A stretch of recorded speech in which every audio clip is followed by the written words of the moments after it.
Today I'm going to be building a project that sells millions every single year. I'm going to stick my finger in multiple holes and I'm going to throw oil on my wood and I'm going to dance. Let's get into it. Now I've actually made this project before and a lot of you had suggestions. A lot of you have said that you have a lot of success on this project, so I wanted to try it again. This time a little bit different, a little bit better, higher quality, following all your ideas. I've got some scrap strips of walnut. We are going to glue them together to make a much larger piece of wood, and that is going to be what makes these stands. So it's time for us to prep these a little bit, get them shorter, glue them up. It's time for us to slap and chop.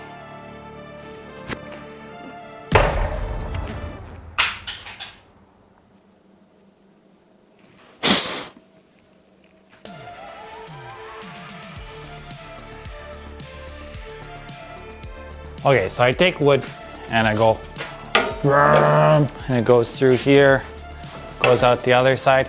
I did that with 4 of these walnut ones, and I got this. But it didn't quite feel thick enough to me. I wanted it to be a little bit thicker. So I took a maple strip and I went through it, and now we have 1 more maple strip. And I'll put this on the end.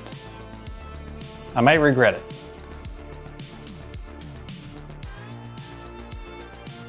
Now the reason why I'm trying this project again is actually because I saw a stand at a market that had probably 100, if not more, of these at the stand.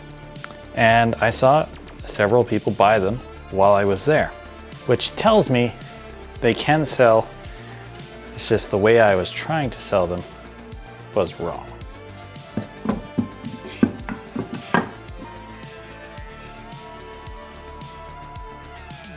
Okay, so I'm kind of gonna glaze over what I just did here because it didn't work, and we're moving on to another plan.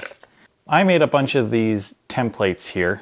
There's a whole bunch of them. They get smaller and smaller and smaller until it gets to be about this big, because I wanted to create a nice cone shape to make the sound actually amplify and get a lot louder. We started going and we were getting some pretty rough results. Not what I wanted.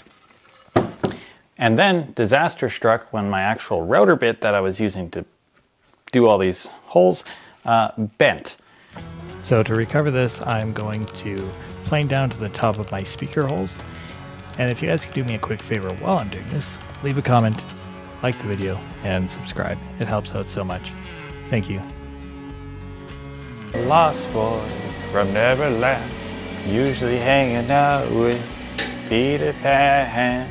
I made a new template in the shape of a giant V. The template is 3.5 inches wide, so I can mark lines on the outside of it for cutting my blocks out later.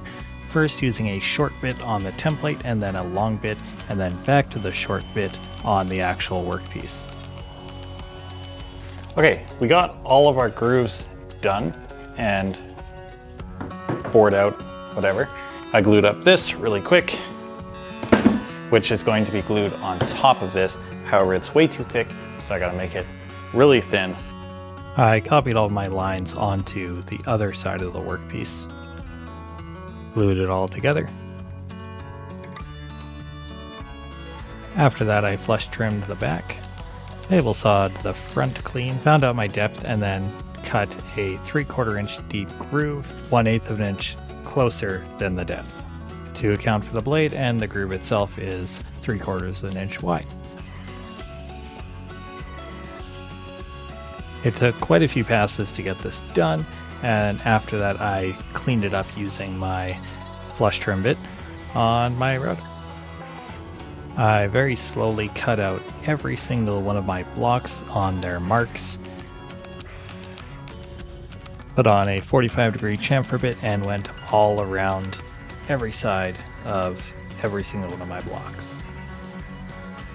Now I'm going to do that 7 more times. That only took 4 minutes. That's not even bad. So now I just need to go over with like a bit of hand sanding. Got my 150. It's my last one.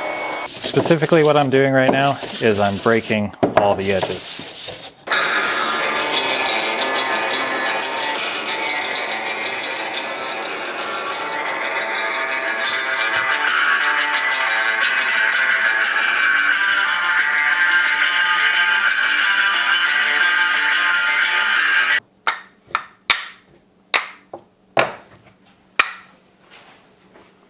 I'm pretty happy with them. Throw some poly on it or some oil on it, I think it would turn out really nice. And if you want to know the results of my selling attempt, subscribe. In 2 weeks from this video release, I will do a community post letting you know how many I have left. As always, I will see you in the next one.